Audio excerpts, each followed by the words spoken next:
Yes, ni the QuickTimes News nkuko n'ubundi twabemereye kujya tubagezaho ibiganiro cyangwa se inama zitambuka mu rurimi rw'icyongereza cyangwa igifaransa tukatunyuzamo tukabibasobanurira mu rurimi rw'ikinyarwanda.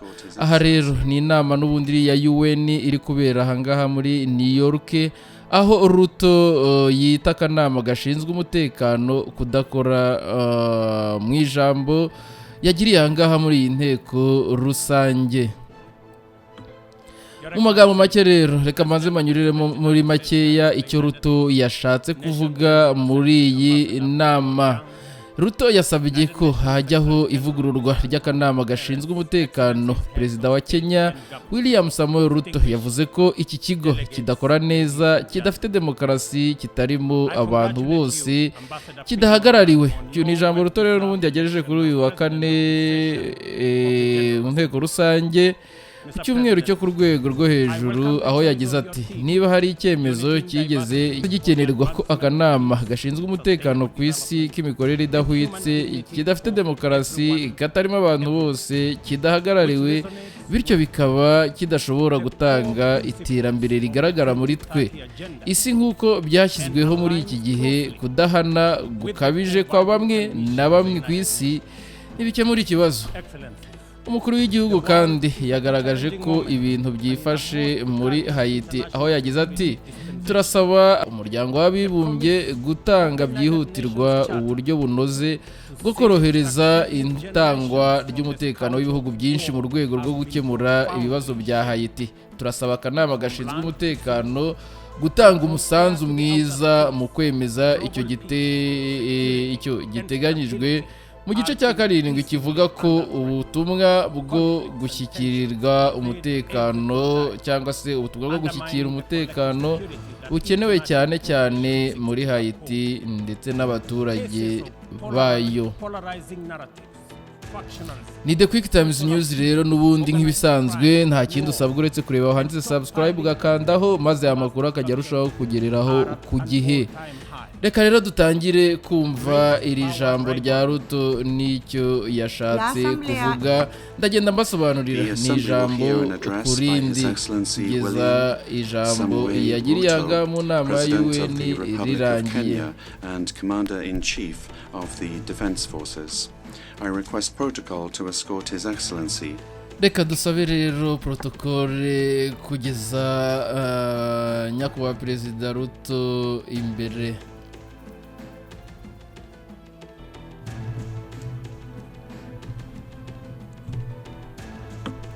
Your Excellency, President of the 79th session of the United Nyakubahwa Perezida w'akanama gashinzwe umutekano ka 79, United Nations Secretary General Ambasaderi Philomene Yang, Excellencies Heads of State and Government, distinguished Nyakubahwa wazagarariye akanama kagize umutwe wa Leta Zunze Ubumwe za Amerika. Ambassador Philomene Yang on your well-deserved election as President. Ndabashimiye Ambasaderi Philomene Yang ku matora yakiriwe neza nka Perezida w'iyi nama y'inteko rusange. Unity in diversity for the advancement of peace, sustainable development and human dignity. Bwana Perezida, nishimiye guhitamo insanganyamatsiko yawe, ubumwe mu buryo butandukanye hagamijwe iterambere ry'amahoro, iterambere rirambye n'icyubahiro cya muntu kuri buri wese. Ibyo bikaba bihuza n'amahame remezo ya gahunda ya 2030 kandi bigahuza n'ibanze indangagaciro n'intego z'umuryango w'abibumbye. Isi iri mu bihe bitoroshye kandi mu rwego rwo gukwirakwiza umutekano mpuzamahanga. Amasezerano y'umuryango w'abibumbye yo gukiza ibisekuruza bizaza mu cyorezo cy'intambara yarahungabanye cyane.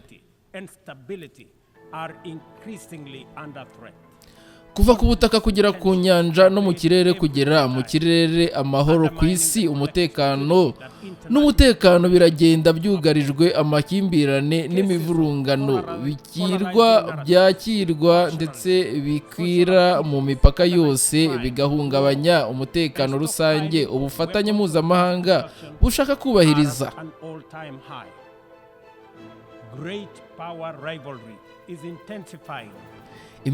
imanza zivuga ku nkuru zivuguruzanya amacakubiri, imidugararo n'imibereho, ubugizi bwa nabi buteganijwe, intambara no guhunika intwaro zo kurimbura byinshi biri hejuru cyane. Hari utuntu duto twabo hamwe natwe twabyaye ubumwe, intambara n'amakimbirane ndetse no kwizerana no kwigirira icyizere muri gahunda z'isi yose.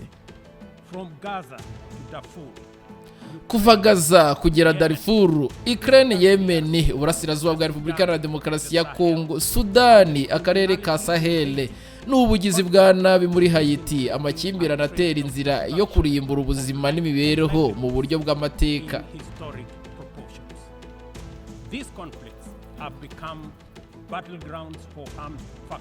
Aya makimbirane afite gahunda, ikibuga cy'intambara y'imitwe yitwaje intwaro hanze, gutabara n'intambara za politiki bivamo ibibaho bihe bidahenzwe kamwe n'ingaruka ndende, ingaruka mbi kuri umutekano ku isi n'iterambere ry'ubukungu.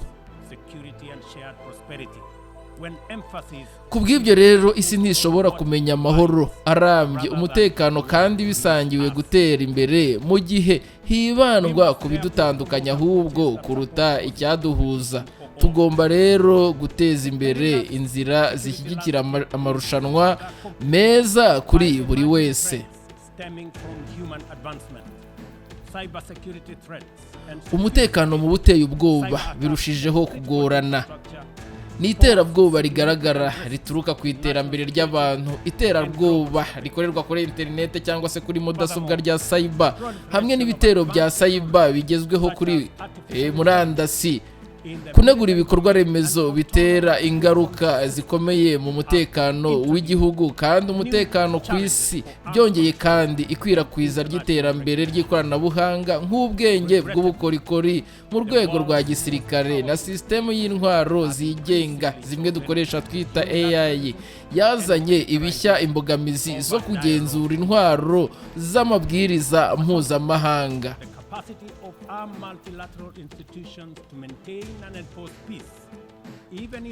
Ariko ikibabaje rero ni uko ibihugu bikomeye ku isi byagiye byiyongera.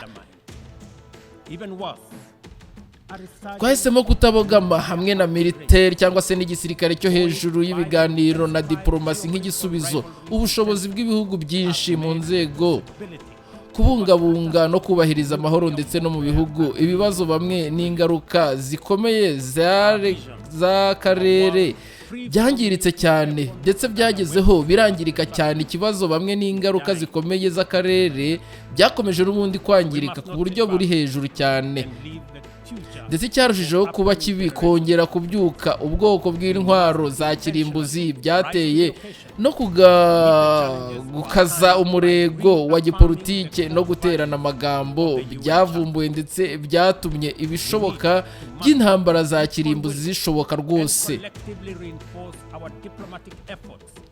Iwacu rero icyerekezo cy'isi itarangwamo intwaro za kirimbuzi n'izindi ntwaro yo gusenya imbaga irimo gupfa buhoro buhoro.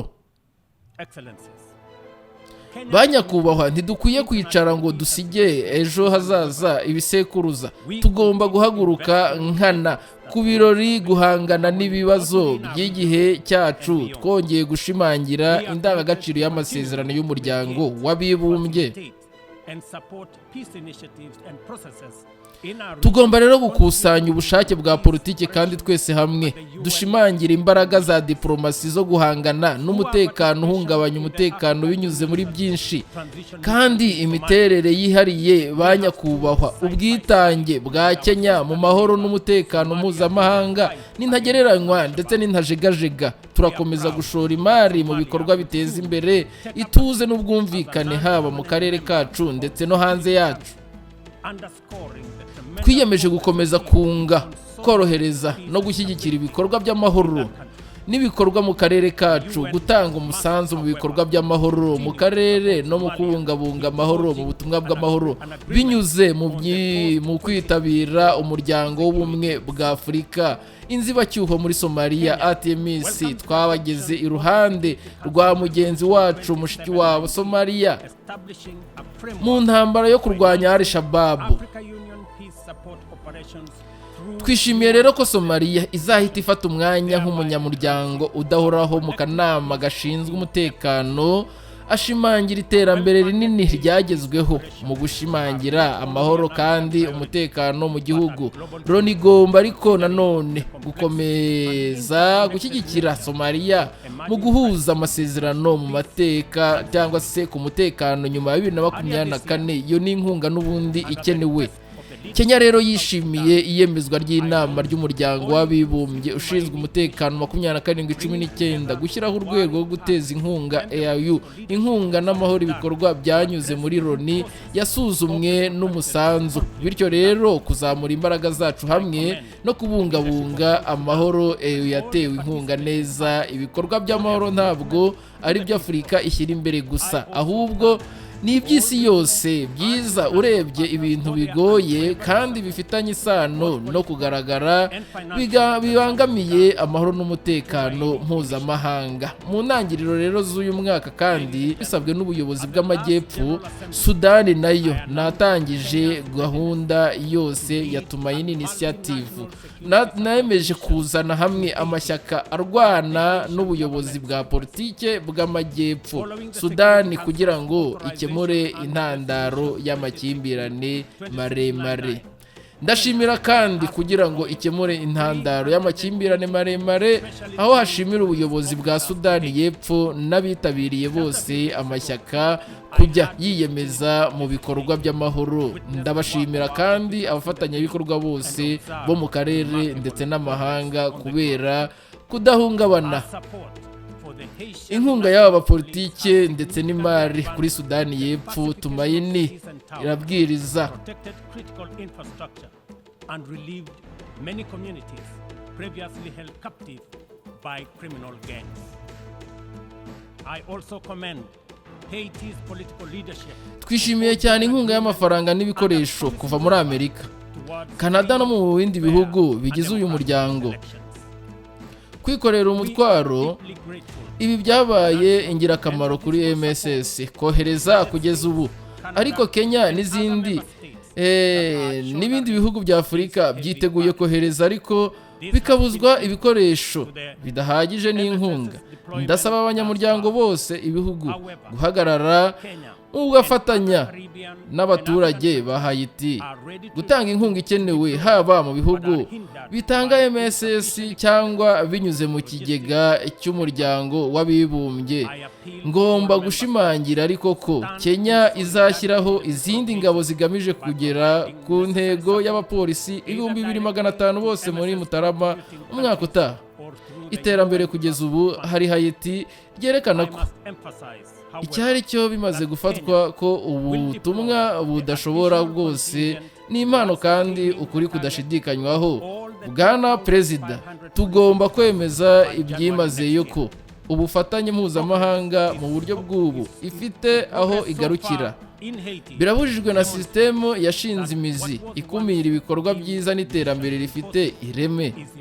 Kuva mu nteko rusange iheruka, ibintu by'isi byifashe nabi mu bihe byinshi. Amakimbirane yimbitse, ubudasa bw'ubukungu bwagutse, kandi ikibazo cy'ikirere cyakajije umurego. Kugira ngo dukemure ibyo bibazo, twe tugomba gutekereza no kuvugurura uburyo bw'ubufatanye bw'isi yose, gutuma burushaho kwitabira, guhuza n'imiterere kandi bigira ingaruka.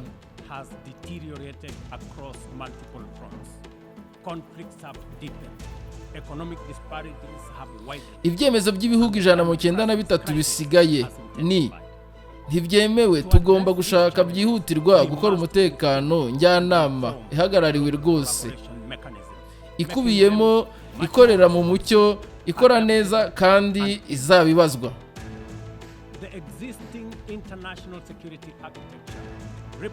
Twebwe muri Afurika ntabwo dushyigikiye ivugurura n'ibikorwa rusange gusa muri Loni. Mu by'ukuri natwe turi mu bikorwa byo kuvugurura byimazeyo AU kugira ngo ibe ihuje intego. Ikigo gishobora guhagararira neza ibihugu bya Afurika ku isi yose kandi utange iterambere ba nyakubahwa. An institution amahoro n'iterambere ni inkingi zidashobora gutandukana. Umuntu ntashobora gutera imbere nta yandi. Nyamara 2024 birambye intego z'iterambere raporo ishushanya neza 17% gusa. Intego ziri mu nzira hafi kimwe cya kabiri cyerekana bike cyangwa biringaniye. Amajyambere kandi hejuru ya kimwe cya gatatu cyahagaze cyangwa gisubira inyuma. inclusive, transparent, Covid n'amakimbirane yiyongereye. and accountable. Politike n'imihindagurikire y'ikirere byagize ingaruka zikomeye ku majyambere agana ku ntego za SDG na Paris. At the UN. Uburyo budahagije kandi budashoboka bwo gushyira mu bikorwa cyane mu gutera inkunga ya tekinike no kongera ubushobozi. Become a fit for purpose institution Garare kandi dutekereze ku bisobanuro nyabyo by'iyi ngorane.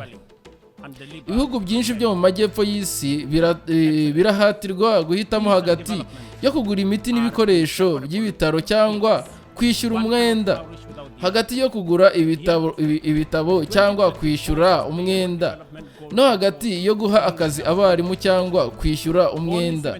Kandi ndashobora gukomeza, are on track. ntabwo ari ikigereranyo kidasobanutse kidatandukanijwe n'ukuri kwa buri munsi, ariko uburambe busanzwe bwa miliyari y'abantu basanzwe umuntu agomba. Tensions and climate change.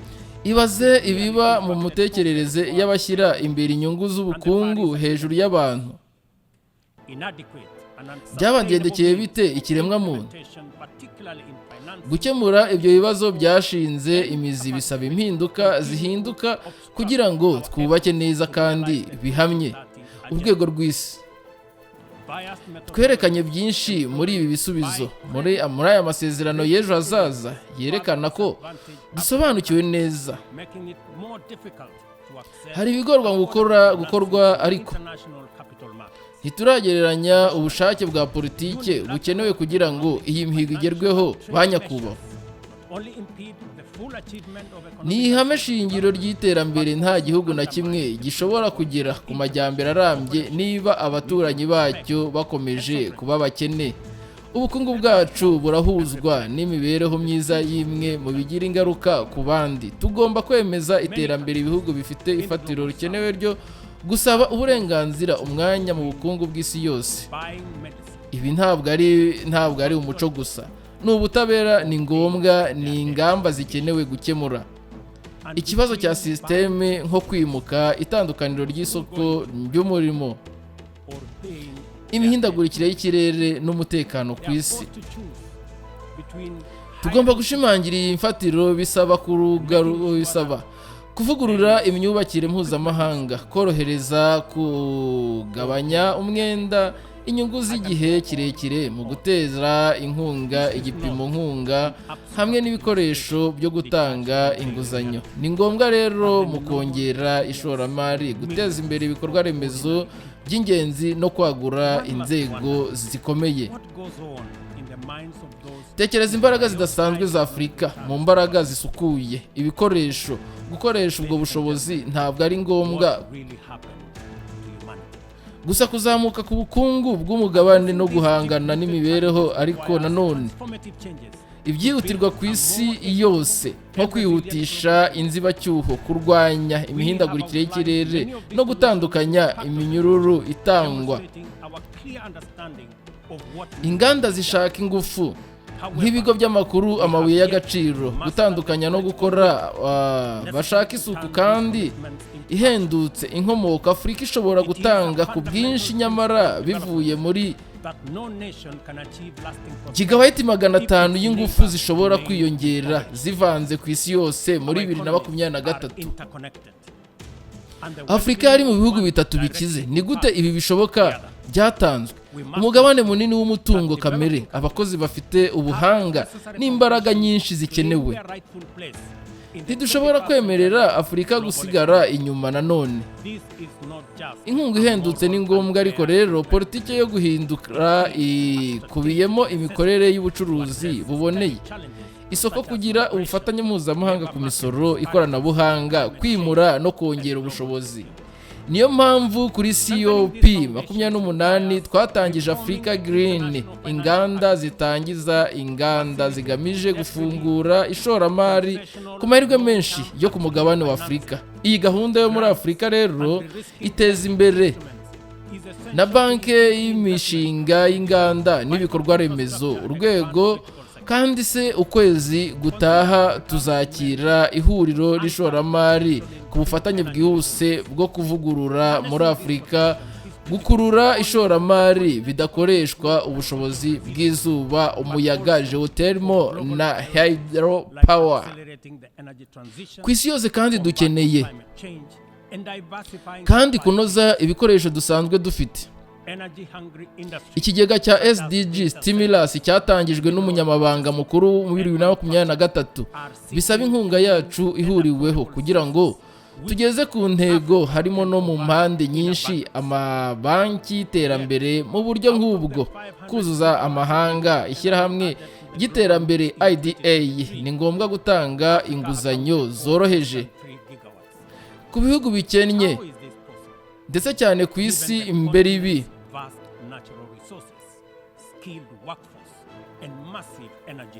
Uyu mwaka nakiriye inama yo kuzuza zo kuzuza ida 21 i Nairobi, aho ubuyobozi bwa Afurika bwongeye gushimangira akamaro gakomeye ka ida ku bihugu biri mu nzira y'amajyambere, kandi isaba ko irarikira kuzuza miliyari 120 z'amadolari. Imbaraga zacu hamwe rero zigomba kubamo kwizerana no kubazwa kugira ngo dusohoze amasezerano yacu yose n'imihigo. Twongeyeho kandi twatangije Africa Club, ihuriro ry'abanyafurika, ibigo by'imari byinshi byo gushimangira ko gutera inkunga. Nk'igice cya Afurika mu buryo bw'ubukungu bw'isi yose izabikora nk'umushyikirano ukomeye mu izina ry'umugabane, guhuza ibigo by'imari ku isi no gukoresha Afurika impapuro zingana z'ibihugu kugira ngo zongere ishoramari no guhanga imirimo. Twizera ko ibigo bya Afurika nka banki ya Fleximo, banki y'ubucuruzi n'iterambere na Afurika ishinzwe imari mu bandi sobanukirwa neza umubare kurushaho nk'igice cy'ivugurura cy'ubwubatsi mpuzamahanga bw'ubukungu.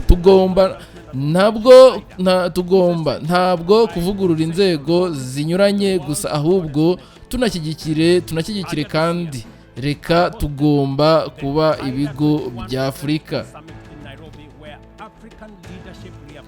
Banyakubahwa, imihindagurikire y'ibihe ikomeje kuba imwe mu mbogamizi zikomeye kuri twe. Igihe gutakaza urusobe rw'ibinyabuzima no guhumana byateje ibidukikije, ibi bibazo bizamura ubuzima, bihindura iterambere mu kugabanya ubukene no kunaniza urusobe rw'ibinyabuzima kugeza aho rucika ikirere gikabije. Ibintu bikomeje kubangamira ibyifuzo by'iterambere bya Afurika by'ibihugu byinshi, cyane cyane hano muri Afurika, aho usanga ingaruka zikomeye z'ikirere zigenda ziba nyinshi kandi zikomeye.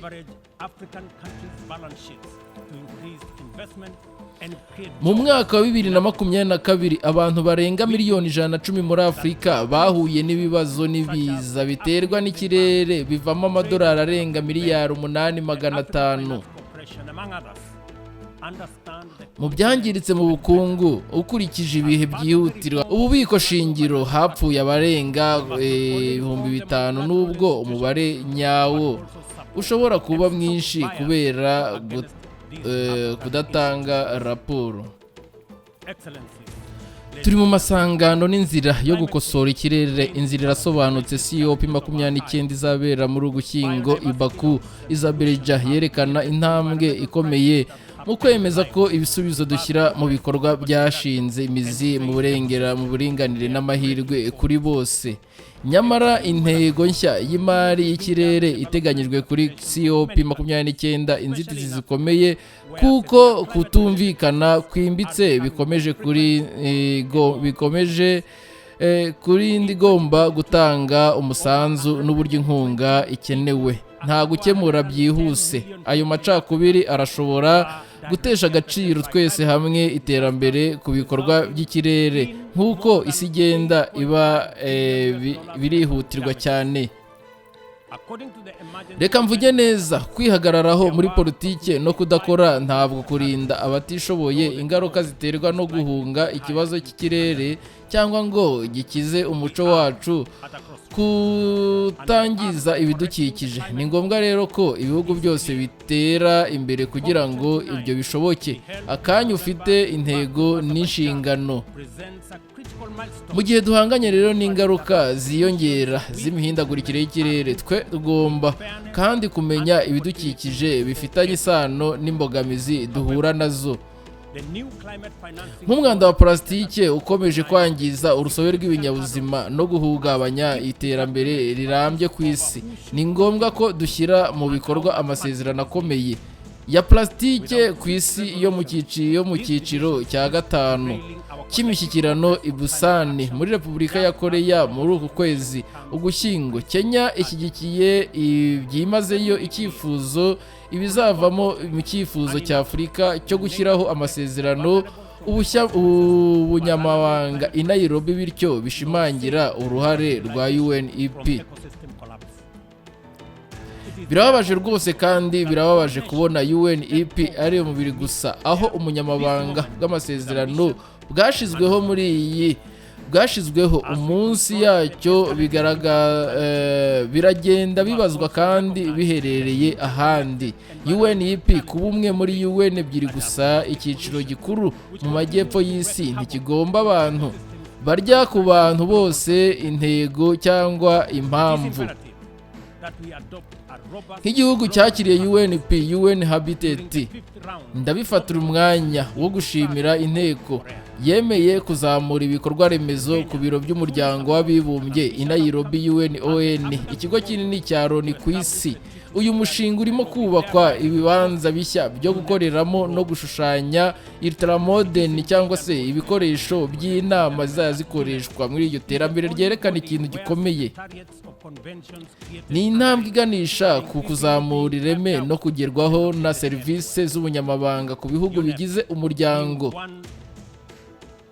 Ntabwo bazakorera gusa ibikorewe muri iki gihe, ariko kandi bizashimangira intsinzi izaza y'impande nyinshi. Dutegereje ko Inteko ikomeza inkunga nk'uko kubaka ibitarangira muri 2025. Bizaba ingenzi kubimenya neza ko UNON yakira irambye kandi iteganijwe amikoro kugira ngo irangize mu gihe cyo kuzamura. Kenya izakomeza kugira uruhare mu kureba ko UNON izahoza inshingano cyangwa se izasoza inshingano zayo.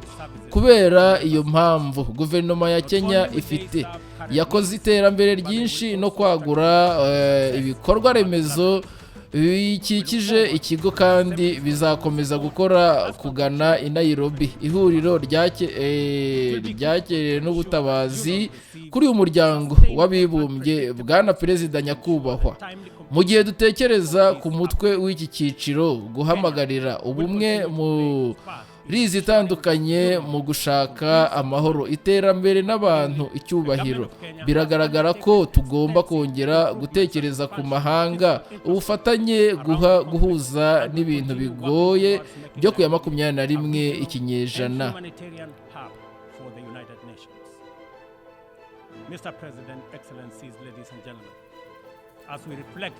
Muri iki kinyejana cya 21 rero, ibikorwa byacu bigomba kwerekana ibyifuzo byacu ku isi, aho iterambere ripimirwa gusa mu bakungu, gukura ariko ku buzima bwiza, uburenganzira n'icyubahiro cya buri muntu. Ibibazo duhura nabyo, kuva ibibazo by'ikirere kugeza ubukungu, ubusumbane, gutekereza neza ushize amanga, uko dukorana ishingiye ku kubahana no gusangira inshingano. bold rethinking. Kugera no ku ntego zirambye ziterambere ntizishobora kubikwa kuri bake bafite amahirwe. Bigomba kuba intsinzi isangiwe izamura amahanga yose irenga imipaka n'ubudasa. Iwacu imbaraga rusange zo kurwanya imihindagurikire y'ikirere zigomba gushinga imizi ubutabera n'uburinganire, kureba ko nta gihugu cyangwa umuryango byabyara umutwaro utagereranywa. Uru ni urugendo dusangiye kandi tugomba kugira ijambo mu guhitamo. Tugomba kurenga paradigme zishaje z'imbaraga zo gukora systeme z'amahanga. Ubufatanya bugaragaza ibyifuzo n'icyubahiro bya buri wese. Ikiremwa muntu tugomba kwakira icyerekezo gishya cy'ubufatanye ku isi. Imwe mu kubahiriza amahame y'uburinganire no kutabangikanya. Ni mu bubasha rero bwacu bwo kubaka isi ikubiyemo umwuka w'ukuriye kandi w'umuryango w'ukuriye umuryango w'abibumbye. Isi yumvikana amajwi yose, buri ubuzima buhabwa agaciro kandi iterambere ry'isi yose risangiwe na bose. Ubu ni ubufatanye abaturage bacu bategereje. Ibyo dusaba ejo hazaza kandi ni ubwitange tugomba gutanga. Ndabashimiye. Yari ijambo rero twagezwagaho na Perezida wa Kenya William Ruto. Nta kindi rero usabwa n'ubundi ni QuickTimes News uretse kureba handitse subscribe, ugakanda subscribe, ugakandaho maze tugakomeza kubana 5 kuri 5 mu makuru nk'aya ngaya.